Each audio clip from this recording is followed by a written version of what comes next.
সতেজ টিভি সুন্দরের জয়গানে আপনাকে স্বাগত। আল্লাহ রাব্বুল আলামিন ডাক দিয়া বলে, জিবরাইল রে, যাও তুমি দুনিয়াতে আমার খলিল, আমার প্রথম পয়গম্বর আদম আলাইহিস সালাতু ওয়াস সালামকে দুনিয়াতে প্রেরণ করেছি। এখন তো আগুনের প্রয়োজন, আগুন লাগবে। জাহান্নাম থেকে সামান্য একটি খেজুর পরিমাণ আগুন তুমি নি আদম আলাইহিস সালামকে দান করো। জিবরিল আমিন বলেন, জাহান্নাম থেকে আমি একটি আংরা পরিমাণ আগুন নিয়ে আসলাম। সেই অল্প পরিমাণ আগুনকে আমি 70 বার আগুনের মধ্যে আমি দয়েছি, পানির মধ্যে, ঠান্ডা পানির মধ্যে দয়েছি। এবং কি এই সামান্য হালকা আংরা এবং খেজুর পরিমাণ আগুনটাকে আমি একটি বরফের পাহাড়ের মধ্যে রাখলাম। এই আগুনের উত্তপ্ত এবং গরমে বরফের পাহাড় 2 টুকরা হয়ে গিয়েছে। যাওয়ার সময় যে দোয়া দেয়া গিয়েছে, সেই দোয়া হলো জাহান্নামের আগুন। এখন বুঝেন, দুনিয়ার আগুন আর জাহান্নামের আগুনের মধ্যে পার্থক্য কি? আল্লাহর নবী, বিশ্ব নবী রাহমাতুল লিল আলামিন বলেন, উম্মতেরা রে, সামান্য দুনিয়ার আগুনের মধ্যে যদি তোমার হাতের আঙ্গুল রাখা হয়, রাখতে পারবা না তুমি, তাহলে জাহান্নামের আগুন তুমি জ্বলবা কিভাবে? এই জন্যই লক্ষ্য করুন, জাহান্নাম এমন বিশাল এক গর্ত। আমার ভাইয়েরা, জাহান্নাম কেমন? আবু হুরায়রা থেকে বর্ণিত, আল্লাহর নবী, বিশ্ব নবী রাহমাতুল লিল আলামিন ডাক দেয়া বলে, ও আমার সাহাবীরা, জানোনি জাহান্নাম এমন এমন জাহান্নাম, সেই জাহান্নামের সামান্য একটি আংরা দুনিয়ার মধ্যে রাখা হয়, তাহলে এই দুনিয়া পুরে সরকার হয়ে যাবে। জোরে কোন নাউজুবিল্লাহ। আল্লাহর নবী, বিশ্ব নবী রাহমাতুল লিল আলামিন একদিন হাঁটতেছে, সাহাবায়ে কেরাম সামনে ছিল। হঠাৎ করে বিকট একটা শব্দ এসেছে। আল্লাহর রাসূল বলেন, ও আমার সাহাবীরা রে, এটা কিসের শব্দ, কিসের আওয়াজ জানতে পারোনি? সাহাবীরা বললেন, ইয়া রাসূলুল্লাহ, ইয়া হাবিবাল্লাহ, আল্লাহর নবী গো, আমি তো জানতে পারলাম না, আল্লাহ এবং তার রাসূলই ভালো জানেন। আল্লাহর নবী, বিশ্ব নবী রাহমাতুল লিল আলামিন ডাক দিয়ে বলে, ও আমার সাহাবীরা শুনো রে, আল্লাহ পাক রব্বুল আলামিন জাহান্নামের মধ্যে একটা পাথর নিক্ষেপ করা হয়েছে। সেই পাথরটা জাহান্নামের তল দেশে পৌঁছতে 70,000 বছর লেগেছে। ওই জাহান্নামে পাথরটা পৌঁছার কারণে সমস্ত পৃথিবী কেঁপে উঠছে আর বিকট বড় শব্দ হয়েছে। এই জন্য লক্ষ্য করুন, সেই জাহান্নামে যাবে কারা? যারা ঈমান আনে নাই, আল্লাহর প্রতি ইসলাম ধর্ম গ্রহণ করে নাই, যারা নামাজ পড়ে না, যারা রোজা রাখে না, যারা আল্লাহর বিধিবিধান পরিপূর্ণ আদায় করে না, যারা আল্লাহর কোরআন মানে না, যারা আল্লাহর উপাসনা করে না, বন্দেগী করে না, তারা জাহান্নামের মধ্যে তারা যাবে। আমার ভাইরা, বন্ধুরা আমার, এই জন্যই লক্ষ্য করুন, আমার ভাইরা, আল্লাহর নবী, বিশ্ব নবী রাহমাতুল লিল আলামিন একদিন হুজরা শরীফের এক বারাজা আবার মসজিদ নামাজ পড়ে হুজরার ভিতরে আসে পারে কোনো দাঁড়া শব্দ নাই, কোনো আওয়াজ দেই, খালি কান্দে, উম্মতি উম্মতি বলে কান্দে। সাহাবায়ে কেরাম পাগল পারা দেওয়ানা হয়ে গিয়েছে। হযরতে আবু বকর সিদ্দিক রাদিয়াল্লাহু তাআলা আনহু গিয়া বলে, ইয়া রাসূলুল্লাহ, ইয়া হাবিবাল্লাহ, আল্লাহর নবী গো, ওগো বিশ্ব নবী রাহমাতুল লিল আলামিন, আপনার কি হয়েছে? আপনি কান্দেন কেন গো নবীজি? ওগো নবীজি, কি হয়েছে আপনি বলুন। রাসূল ডাক দিয়া বলে, আয়েশা, দরজা খুলিও না, দরজা খুললে আমি আমার উম্মতের জন্য কাঁদতে পারবো না। হযরত আবু বকর ব্যর্থ হয়ে চলে গেলেন। দাঁড়ালেন হযরতে উমরে ফারুক রাদিয়াল্লাহু তাআলা আনহু। উমরে ফারুক রাদিয়াল্লাহু তাআলা আনহু ডাক দিয়া বলেন, ইয়া রাসূলুল্লাহ, ইয়া হাবিবাল্লাহ, আল্লাহর নবী গো, ওগো বিশ্ব নবী, আপনি বলেন কি হয়েছে? আমার ভাইরা, হুজরা শরীফের ভিতর থেকে আল্লাহর নবী বিশ্ব নবী রাহমাতুল লিল আলামিন ডাক দিয়ে বলে, আয়েশা গো, দরজা খুলিও না, দরজা খুললে আমার উমর ঘরের ভিতরে ঢুকলে আমি আমার উম্মতের জন্য কাঁদতে পারবো না। উমরে ফারুক ব্যর্থ হয়ে চলে গেলেন। এইভাবে হযরতে উসমান, হযরতে আলী, সাহাবায়ে কেরাম ব্যর্থ হয়ে চলে গেলেন। শেষ মুহূর্তে আল্লাহর নবী বিশ্ব নবী রাহমাতুল লিল আলামিনের আদরের টুকরা মেয়ে দাঁড়ালেন, বলে, ইয়া রাসূলুল্লাহ, ইয়া হাবিবাল্লাহ, আব্বা গো, আপনার কি হয়েছে? হাসান হুসাইন তো আপনার জন্য পাগল পারা, সমস্ত সাহাবায়ে কেরাম আপনার জন্য পাগল পারা, কোনো কথা বলছেন না, খালি খান্দেন, উম্মতি উম্মতি বলেন। এর কারণ কি গো নবীজি? ওগো আব্বা, দরজা খুলেন, আমি তো আপনার মেয়ে ফাতেমা। রাসূল ডাক দিয়া বলে, আয়েশা গো, দরজা খুলিও না, দরজা খুললে আমি আমার উম্মতের জন্য কাঁদতে পারবো না। রাসূলের মেয়ে ফাতেমা রাদিয়াল্লাহু তাআলা আনহা ডাক দিয়া বলে, পৃথিবীর মানুষেরা রে, তখন আমি বলি, আমার আব্বা গো, দরজা না খুললে ওই জায়গার মধ্যে আমার মরণ হতে পারে, তথাপিও আমি ওই জায়গার থেকে আমি সরব না, দূরে চলে যাব না। রাসূল ডাক দিয়া বলে, আয়েশা গো, দরজা খুলো, আমার মা ফাতেমার ঘরের ভিতরে ঢুকতে দাও। সূরা কোন সুবহানাল্লাহ। আমার ভাইরা বন্ধুরা আমার, এই জন্যই লক্ষ্য করুন, ফাতেমা রাদিয়াল্লাহু তাআলা আনহা ডাক দিয়া বলে, হে পৃথিবীবাসী মানুষ শুনো রে, আমি ঘরের ভিতরে প্রবেশ করলাম, গিয়া দেখি আমার আব্বা রুকু থেকে কাঁদে, আল্লাহুম্মা উম্মতি, রুকু থেকে তারা কাঁদে, আল্লাহুম্মা উম্মতি, সিজদার মধ্যে গিয়ে কাঁদে, আল্লাহুম্মা উম্মতি, আল্লাহুম্মা উম্মতি, ইয়া আল্লাহ আমার উম্মত, হে আল্লাহ আমার উম্মত, হে আল্লাহ আমার উম্মত।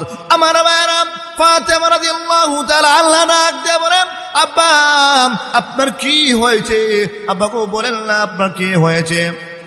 আল্লাহর নবী বিশ্ব নবী রাহমাতুল লিল আলামিন ডাক দেব, মাগো, আজকে 3 দিন হয়ে যায় জিবরাইল আমিন আমার কাছ থেকে চলে গিয়েছে। জাহান্নামের 7টা স্তরের বর্ণনা দিয়েছে। এক একটা স্তরের মধ্যে আমার ওই সমস্ত উম্মত থাকবে, এক একটা স্তরের মধ্যে এই সমস্ত উম্মত থাকবে। ও মা ফাতেমা, 7 নম্বর স্তর জিবরিল আমিন চুপ হয়ে গিয়েছে। আমি বললাম, রে জিবরিল, এতক্ষণ পর্যন্ত তুমি কথা বলেছো, এখন কেন তুমি চুপ হয়ে গিয়েছ? আমার ভাইরা, এবার জিবরিল আমিন ডাক দিয়া বলে, ইয়া রাসূলুল্লাহ, ইয়া হাবিবাল্লাহ, নবীজি, 7 নম্বর স্তরে গো, আপনার ওই সমস্ত উম্মত থাকবে তারা নাকি দুনিয়াতে কবিরা গুনাহ করেছে, যারা নাকি দুনিয়াতে অন্যায় করেছে, যারা নাকি দুনিয়া কবিরা গুনাহ মধ্যে লিপ্ত ছিল, তওবা করার নাই, তওবা ছাড়া তারা মারা গিয়েছে। 7 নম্বর স্তরে তারা জাহান্নামের আগুনে তারা থাকবে। আমার ভাইরা বন্ধুরা আমার, এইভাবে আল্লাহর রাসূল ডাক দিয়ে বলে, মাগো, এই জন্য আমি খালি কান্দি, আবার উম্মতেরা দুনিয়ার মধ্যে পড়ে তারা আল্লাহর হুকুম মানতে দেরি করবে। ও মা ফাতেমা, আমি কান্দি, জানো না কি জন্য আমি কান্দি? আমি কান্দি আমার উম্মতেরা সংসারের পিছনে পড়ে, দুনিয়ার মধ্যে পড়ে, তারা টাকা পয়সার মধ্যে পড়ে, তারা দরিদ্রতার মধ্যে পড়ে, তারা মতো আল্লাহ পাকের গোলামি তারা করবে না, উপাসনা করবে না, ইবাদত করবে না। এই জন্যই আমি কান্দি, এই জন্যই আমি কান্দি। কারণ হলো মহান আল্লাহ পাক রব্বুল আলামিন তো আমাকে দুনিয়াতে রহমত স্বরূপ প্রেরণ করেছেন। এই জন্যই আমার ভাইরা বন্ধুরা, আমার ফাতেমা রাদিয়াল্লাহু তাআলা আনহা ডাক দিয়া বলে, আব্বা গো, জাহান্নামের আগুনে আপনার উম্মতদের কিভাবে নেওয়া হবে? রাসূল ডাক দিয়ে বলে, মা, জাহান্নামের মধ্যে ধরে হাত পাবে, জাহান্নামের আগুন নেওয়া হবে। নেওয়ার সময় তারা কানবে, এমন কান্না কানবে, কানতে কানতে চক্ষুর পানি পেয়ে শেষ হয়ে যাবে, কান্না বন্ধ হবে না। কানতে কানতে চক্ষু দিয়ে রক্ত বাইর হবে, কান্না বন্ধ হবে না। কানতে কানতে এমন কান্না কানবে গো, চক্ষু দিয়ে ফুস বাইর হবে, কান্না বন্ধ হবে না। শেষ মুহূর্তে যখন জাহান্নামের আগুনের মধ্যে নিক্ষেপ করা হবে, মালিক ফেরেশতাকে পারমিশন দিবে, অর্ডার দিবে, ও মালিক ফেরেশতা, জাহান্নামের আগুনের মধ্যে শাস্তি দেওয়া তুমি আরম্ভ করো। শাস্তি দেও, জাহান্নাম ধরতে যাবে। জাহান্নাম যখন ধরতে যাবে কইরা, এই মুহূর্তে তারা বলবে, লা ইলাহা ইল্লাল্লাহ, আল্লাহ ছাড়া কোনো মাবুদ নাই। জাহান্নাম পিছন দিকে চলে আসবে, আবার জাহান্নাম ধরতে যাবে, আবার বলবে, লা ইলাহা ইল্লাল্লাহ, আল্লাহ ছাড়া কোনো মাবুদ নেই। আবার জাহান্নাম ধরতে যাবে, আবার বলবে, আল্লাহ ছাড়া কোনো মাবুদ নাই। মালিক ফেরেশতা বলবে, জাহান্নাম রে, আমি পারমিশন দিলাম, ধরার জন্য ধরছো না কেন? জাহান্নাম উত্তর দিবে, ওই জাতিকে আমি কেমনে ধরি, যেই জাতির মহান মুখের মধ্যে মন আল্লাহর কালিমা জারি। জুড়ে কেন সুবহানাল্লাহ। আমার ভাইরা বন্ধুরা, আমার শেষ মুহূর্তে ওই মালিক ফেরেশতা বলবে, যে আল্লাহর কালিমা জারি, ওই আল্লাহ আমাকে পারমিশন দিয়েছেন ধরার জন্য। তখন বলবে, আল্লাহ পাকের পারমিশন, সঙ্গে সঙ্গে জাহান্নাম ধরে জাহান্নামের মধ্যে নিয়ে যাবে। আমার ভাইরা বন্ধুরা, আমার এরপরে যখন জাহান্নামের মধ্যে কাঁদতে শুরু করবে, কানবে, ইয়া হান্নানু ইয়া মান্নান, ইয়া হান্নানু ইয়া মান্নান বলে তারা কানবে। ইয়া হান্নানু ইয়া মান্নান কোন ও মুসলিম বলবেন না, কাফির বেঈমান বলবেন না, মুসলমানরা বলবেন। কারণ তারা তো আল্লাহ পাকের উপর ঈমান আনেছে, ইসলাম ধর্ম গ্রহণ করেছে, নামাজ পড়েছে, কোরআন তিলাওয়াত করেছে, এই সমস্ত মাহফিলের আয়োজন করেছে, কষ্ট করেছেন, পরিশ্রম করেছেন। হইতে পারে কোন গুনার কারণে জাহান্নামে গিয়েছে। শাস্তি যখন শেষ হবে, আল্লাহ পাক রব্বুল আলামিন তুলে ওদেরকে আবে হায়াত নামক একটা নহর আছে, ওই নহর নিক্ষেপ করা হবে। সেখান থেকে পেলতে দড়ি হবে, এমন সুন্দর উজ্জ্বল চেহারা উঠে যখন দাঁড়াবে, তখন একটা জান্নাতের মধ্যে পৌঁছানো হবে। জোরে কোন সুবহানাল্লাহ। এই জন্য আল্লাহ পাক রব্বুল আলামিন বলেন, ইন্নাল্লাযীনা আমানু ওয়া আমিলুস সালিহাত। আমার ভাইয়েরা বন্ধুরা আমার, যারা নাকি আল্লাহর প্রতি ঈমান আনবে, নেক আমল করবে, আল্লাহ বলেছেন আমি আমার ওই সমস্ত বান্দাদেরকে জান্নাতুল ফিরদাউসের মেহমান বানাবো। জোরে কোন সুবহানাল্লাহ। আমার ভাইয়েরা, অন্য আয়াতের মধ্যে আল্লাহ পাক রব্বুল আলামিন বলেন, ইন্নাল্লাযীনা কাফারু ওয়া মাতু ওয়া হুম কুফফারুন উলাইকা আলাইহিম লানাতুল্লাহি ওয়াল মালাইকাতি ওয়ান নাসি আজমাইন। নিশ্চয়ই যারা কাফের, নিশ্চয়ই যারা কাফের, কালেমা পড়ে না, কুফরি অবস্থায় ইন্তেকাল হয়েছে, ওদের উপরে আল্লাহ পাকের লানত, ফেরেশতা লানত, এবং কিতা সমস্ত মানুষের লানত। জোরে কোন নাউযুবিল্লাহ। এই জন্য আল্লাহ পাক রব্বুল আলামিন বলেন, ইন্নাল্লাযীনা আমানু ওয়া আমিলুস সালিহাত।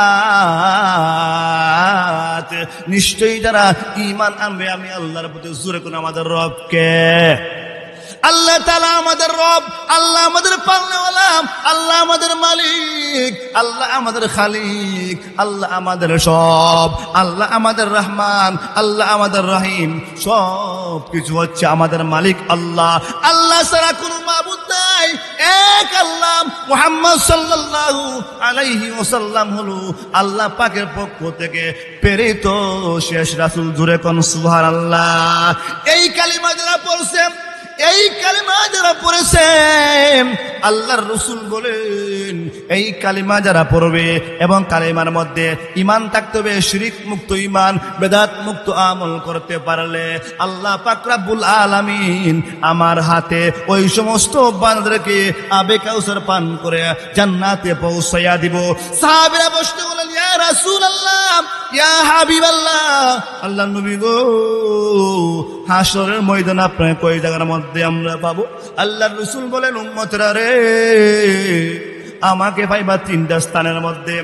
আবে হায়াত অর্থাৎ ওই আবে কাউসারের কাছে আমাকে পাইবা, মাকামে মাহমুদের মধ্যে পাইবা, এবং কিতাব ফলসিরাতে পুলের মধ্যে আমাকে পাইবা। না জানি আমার একটা উম্মত জাহান্নামে চলে যাবে। রাসূল কানবেন, উম্মতের জন্য কানবেন। এই জন্যই কবি বলেন, ফলসিরাত দেখিয়া নবী গো, ও নবী কান্দেন যারো যার, আমার উম্মত গুনাহগার গো কেমনে হবে পার। ফলসিরাত দেখিয়া নবী গো, ও নবী কান্দেন যারো যার, আমার উম্মত গুনাহগার গো কেমনে হবে পার, আমার উম্মত গুনাহগার গো কেমনে হবে পার। আল্লাহ নবী বিশ্বনবী রাহমাতুল লিল আলামিন কান্দে কান্দে মৌতের সময় কাঁদছেন, কালে বলে উম্মতি উম্মতি বলে কান্দেন। আল্লাহ না জানি আল্লাহ পাক রব্বুল আলামিন জাহান্নাম না জানি আল্লাহ পাক রব্বুল আলামিন আযাব আর গজব দিয়ে আমার উম্মতকে ধ্বংস করে দেন। এই জন্যই কান্দেন। আল্লাহ পাকের পক্ষ থেকে ঘোষণা করে দিয়েছেন, ইয়া রাসূলুল্লাহ, ইয়া হাবিবাল্লাহ, আল্লাহর নবী গো, জিবরাইলের মাধ্যমে জানিয়ে দিয়েছেন। জিবরাইল বলে, গো আল্লাহর নবী, আল্লাহ আপনার উম্মতদেরকে একসঙ্গে আযাব এবং শাস্তি দিয়ে মারবেন না। জোরে কোন সুবহানাল্লাহ। এই জন্য ভাইরা, আমরা জাহান্নামের আগুন থেকে বাঁচতে হলে, জাহান্নামের আগুন থেকে বাঁচতে হলে, জান্নাতের মধ্যে আমরা যেতে হলে দুইটা কাজ করতে হবে। সবচেয়ে বড় এক নাম্বার কাজ হলো আমরা ঈমান আনতে হবে, শিরক মুক্ত ঈমান। দুই নম্বর কাজ হলো বেদাত মুক্ত আমল করতে পারবো। করতে পারলাম আল্লাহ পাক রব্বুল আলামিন আমাদেরকে জান্নাত দান করবে। জোরে কোন সুবহানাল্লাহ। আমার ভাইরা, বন্ধুরা আমার, ওই দুইটা কাজ করলে দুনিয়া তো শান্তি হবে, পরকালও মুক্তি হবে। না হয় দুনিয়ার জীবনে আমরা সংসারের মধ্যে পিছনে পড়ে আল্লাহর নাম ছেড়ে দিয়েছি। এই জন্য রাসূল বলেছেন, উম্মতেরা রে, সব সময় সর্ব অবস্থায় বেশি বেশি তোমরা কালিমা পড়ো, ঈমানকে নবায়ন করো। সাহাবীরা প্রশ্ন করলো, ইয়া রাসূলুল্লাহ, ইয়া হাবিবাল্লাহ, ওগো নবীজি, ঈমানকে আমরা কিভাবে নবায়ন করব? আল্লাহ রাসূল বলেছেন, উম্মত বেশি বেশি করে তোমরা কালিমা পড়ো। কারণ হলো কোন কথার মাধ্যমে, কোন সময়, কিভাবে, কোন অবস্থায় আমাদের মুখ থেকে এমন কথা বাইর হয়, সেই কথা বাইর হওয়ার কারণে ঈমান চলে যায়, আমরা বলতে পারি না। জোরে কোন ঠিক কিনা? আমার বাবা, এই জন্য আল্লাহ বলেছেন, ইন্নাল্লাযীনা আমানু ওয়া আমিলুস সালিহাত কানাত লাহুম জান্নাতুল ফিরদাউসি নুজুলা। আমি আল্লাহ পাক রব্বুল আলামিন তোমাদেরকে জান্নাতুল ফিরদাউসের মেহমান বানাবো। জোরে কোন সুবহানাল্লাহ।